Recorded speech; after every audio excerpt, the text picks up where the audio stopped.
మనతో పాటు వి హనుమంతరావు గారు సార్ నమస్తే. ఎట్లా ఈ లేబర్ కోడ్స్ భారతదేశానికి ఎలాంటి నష్టం తీసుకొస్తుంది? నరేంద్ర మోడీ ఎప్పుడో ఒప్పందం చేసుకున్నాడు ముఖేష్ అంబానీతో మొత్తం గుర్చుకున్నాడు. ఎందుకంటే ఆయనకు ఒక ఆలోచన వచ్చింది, 3 సార్లు నేను గుజరాత్లో ముఖ్యమంత్రి అయినా ఇక నేను దేశం మీద పోతున్నా అంటే వాళ్ళు అన్నారు డబ్బు గల్లోళ్ళందరూ నీకు సపోర్ట్ చేస్తాం, కానీ మాకు కూడా న్యాయం చేయాలంటే ఇప్పుడు ఏం చేస్తుండు, లేబర్ నోట్లే మట్టి కొడుతున్నాడు, కోటీశ్వరకు లాభం చేస్తున్నాడు. అయితే లేబర్ ఎక్కడ పోవాలి, తినొద్దా? వాడు కష్టపడతాడు. మొన్న జరిగింది ఏది మన సంగారెడ్డిలో ఫ్యాక్టరీ కాలిపోతే ఎంతమంది చనిపోయినరు, వాళ్ళ జీవితాలు ఏమవుతున్నాయి? దాని మీద రాష్ట్ర ప్రభుత్వం కానీ కేంద్ర ప్రభుత్వం ఇప్పటిదానికి ఏం మాట్లాడతలేదు. నా ఉద్దేశంలో తప్పనిసరిగా రాష్ట్ర ప్రభుత్వం గట్టి నిర్ణయం తీసుకున్నది, వాళ్ళకి న్యాయం చేయాలని.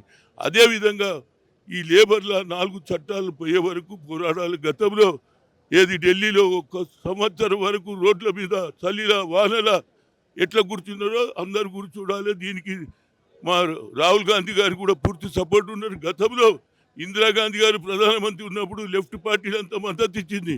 వాళ్ళకి ఏ ప్రాబ్లం ఉందో అన్నీ సాల్వ్ చేసింది.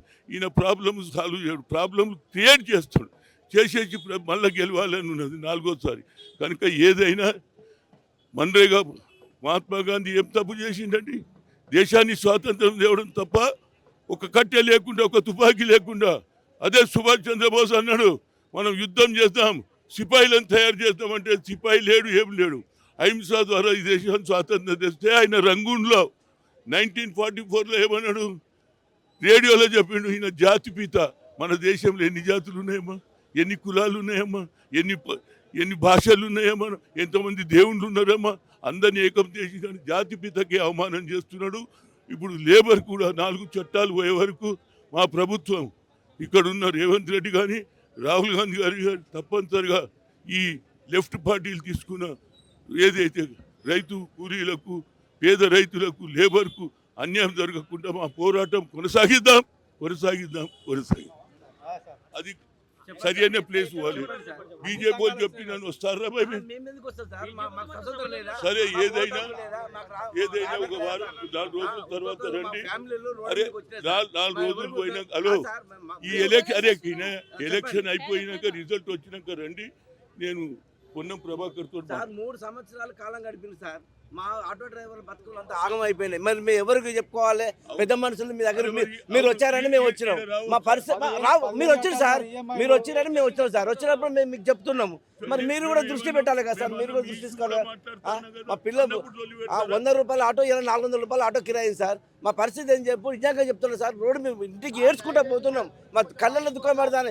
మీరైతే మంచిగా ఏసీలలో మంచిగా హ్యాపీగా ఉన్నారు మీరు సార్. అదిగా సార్ మంచిగా మాట్లాడుతున్నా. అట్లా పట్టుకోండి సార్, సార్ మీరు అట్లా పట్టుకోండి సార్. లైసెన్స్ లేకుండా ఊడబీకండి, డ్రైవింగ్ లైసెన్స్ లేకుండా చేయండి సార్. అదిగా సార్ మా పరిస్థితి కూడా మీరు ఆలోచించారు. మీరు మంచిగా సార్, మీరు మంచిగా మాట్లాడతారు కాబట్టి మేము అడుగుతున్నాం సార్. నేను అడుగుతున్నా కదా సార్, ఇప్పుడు మీటింగ్ అయిపోయినాక అడుగుతున్నా కదా సార్ మా పరిస్థితి. సార్ మమ్మల్ని చూడాలి సార్, మా ఆటో యూనియన్ వాళ్ళ గురించి మీరు ఆలోచించాలి సార్. మాది ఎంత ఇబ్బంది అవుతుంది సార్. మోటార్లు ఎక్కుతుండొచ్చు, నాకు తెలుసు, ఆటోల సంగతి తెలుసు, ఆటోలో ప్రాబ్లం తెలుసు. దానికి ఎట్లనైనా ఏదైతే ప్రభుత్వం వాగ్దానం చేసింది సార్. 3 సంవత్సరాల కాలం గడిపింది కదా సార్. 3 years అయిపోయినాయి. రేవంత్ రెడ్డి పరిపాలన మాకేం నచ్చింది చెప్పండి? మాకైతే రేవంత్ రెడ్డి పరిపాలన మాకేం అదిగా సార్. అదిగా సార్ మీరు అసలు కాడికి వచ్చాక గమ్మున వెళ్ళిపోతున్నారు, మాట్లాడతలేరు కదా సార్. మరి రేవంత్ రెడ్డి పరిపాలన మాకు ఎంత ఇబ్బంది సార్, మాకు ఎంత అవుతుంది? మరి ఇబ్బంది అవుతుంది సార్ మాకు కూడా. మాకు ఎందుకు సెపరేట్ పెట్టుకొని రావాలి? ఎందుకు సపరేట్ పెట్టుకున్నారు సార్? అందరితో పాటు మేము కూడా వస్తున్నాం సార్.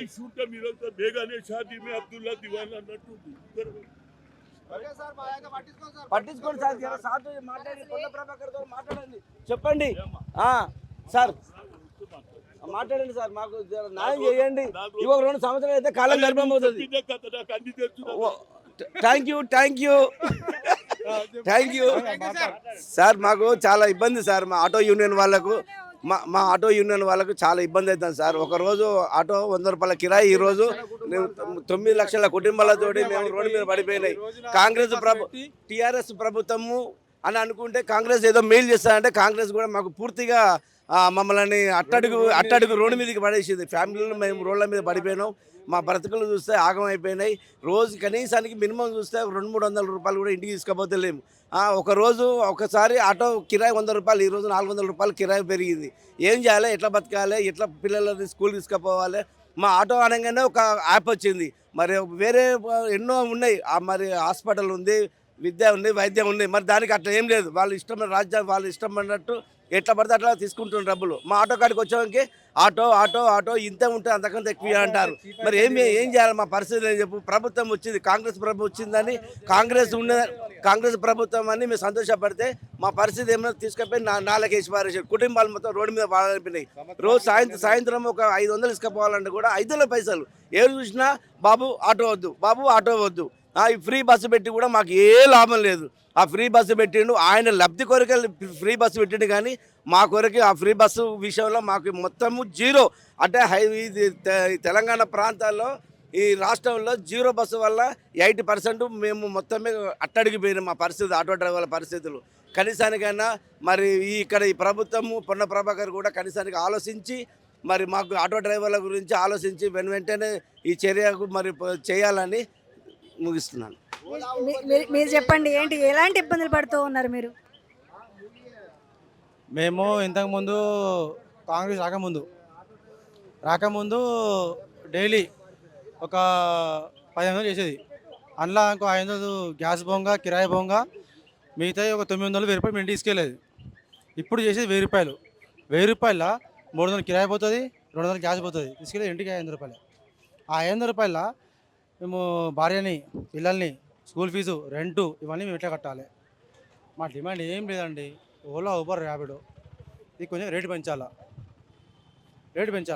మేము ఇక్కడి నుంచి వెళ్ళి వాళ్ళ ఇంటికి వెళ్తాం. సపోజ్ మీరు ఇంటికి అనుకోండి, మీరు బుక్ చేశారు, మీ ఇంటికి వెళ్తాం. 2 కిలోమీటర్ మీ ఇంటికి వస్తాం. ఆ 2 కిలోమీటర్ మేము ఫ్రీగా మీ ఇంటికి రావాలి. దాని డబ్బులు ఎవరు కట్టాలి?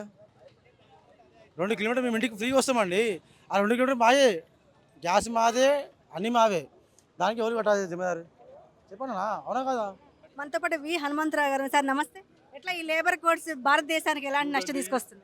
నరేంద్ర మోడీ ఎప్పుడో ఒప్పందం చేసుకున్నాడు ముఖేష్ అంబానీతో పొత్తం గుర్చుకున్నాడు. ఎందుకంటే ఆయనకు ఒక ఆలోచన వచ్చింది. 3 సార్లు నేను గుజరాత్లో ముఖ్యమంత్రి అయినా, ఇక నేను దేశం మీద పోతున్నా అంటే వాళ్ళు అన్నారు, డబ్బు గల్లోళ్ళందరూ నీకు సపోర్ట్ చేస్తాం, కానీ మాకు కూడా న్యాయం చేయాలంటే ఇప్పుడు ఏం చేస్తుండు? లేబర్ నోట్లే మట్టి కొడుతున్నాడు, కోటీశ్వరకు లాభం చేస్తున్నాడు. అయితే లేబర్ ఎక్కడ పోవాలి? తినొద్దా? వాడు కష్టపడతాడు. మొన్న జరిగింది ఏది, మన సంగారెడ్డిలో ఫ్యాక్టరీ కాలిపోతే ఎంతమంది చనిపోయినరు, వాళ్ళ జీవితాలు ఏమవుతున్నాయి? దాని మీద రాష్ట్ర ప్రభుత్వం కానీ కేంద్ర ప్రభుత్వం ఇప్పటిదానికే ఏం మాట్లాడతలేదు. నా ఉద్దేశంలో తప్పనిసరిగా రాష్ట్ర ప్రభుత్వం గట్టి నిర్ణయం తీసుకున్నది, వాళ్ళకి న్యాయం చేయాలి. అదేవిధంగా ఈ లేబర్ల 4 చట్టాలు పోయే వరకు పోరాడాలి. గతంలో ఏది ఢిల్లీలో 1 సంవత్సరం వరకు రోడ్ల మీద చలిలా వానలా ఎట్లా కూర్చున్నారో అందరు కూర్చోడాలి. దీనికి మా రాహుల్ గాంధీ గారు కూడా పూర్తి సపోర్ట్ ఉన్నారు. గతంలో ఇందిరాగాంధీ గారు ప్రధానమంత్రి ఉన్నప్పుడు లెఫ్ట్ పార్టీలు అంతా మద్దతు ఇచ్చింది. వాళ్ళకి ఏ ప్రాబ్లం ఉందో అన్నీ సాల్వ్ చేసింది. ఈయన ప్రాబ్లమ్ సాల్వ్ చేయడు, ప్రాబ్లం క్రియేట్ చేస్తాడు. చేసేసి మళ్ళీ గెలవాలని ఉన్నది 4వ సారి. కనుక ఏదైనా మన్రేగా మహాత్మా గాంధీ ఏం తప్పు చేసిండండి? దేశాన్ని స్వాతంత్రం తేవడం తప్ప, ఒక కట్టె లేకుండా, ఒక తుపాకీ లేకుండా. అదే సుభాష్ చంద్రబోస్ అన్నాడు, మనం యుద్ధం చేద్దాం, సిపాయిలను తయారు చేద్దామంటే సిపాయి లేడు, ఏం లేడు. అహింస ద్వారా ఈ దేశాన్ని స్వాతంత్రం తెస్తే ఆయన రంగూన్లో 1944లో ఏమన్నాడు? రేడియోలో చెప్పిండు, ఈయన జాతిపిత. మన దేశంలో ఎన్ని జాతులు ఉన్నాయమ్మా, ఎన్ని కులాలు ఉన్నాయమ్మా, ఎన్ని భాషలు ఉన్నాయమ్మా, ఎంతమంది దేవుళ్ళు ఉన్నారమ్మా, అందరినీ ఏకం చేసి కానీ జాతిపితకి అవమానం చేస్తున్నాడు. ఇప్పుడు లేబర్ కూడా 4 చట్టాలు పోయే వరకు మా ప్రభుత్వం, ఇక్కడున్న రేవంత్ రెడ్డి కానీ రాహుల్ గాంధీ గారు కానీ తప్పనిసరిగా ఈ లెఫ్ట్ పార్టీలు తీసుకున్న ఏదైతే రైతు కూలీలకు, పేద రైతులకు, లేబర్కు అన్యాయం జరగకుండా మా పోరాటం కొనసాగిద్దాం.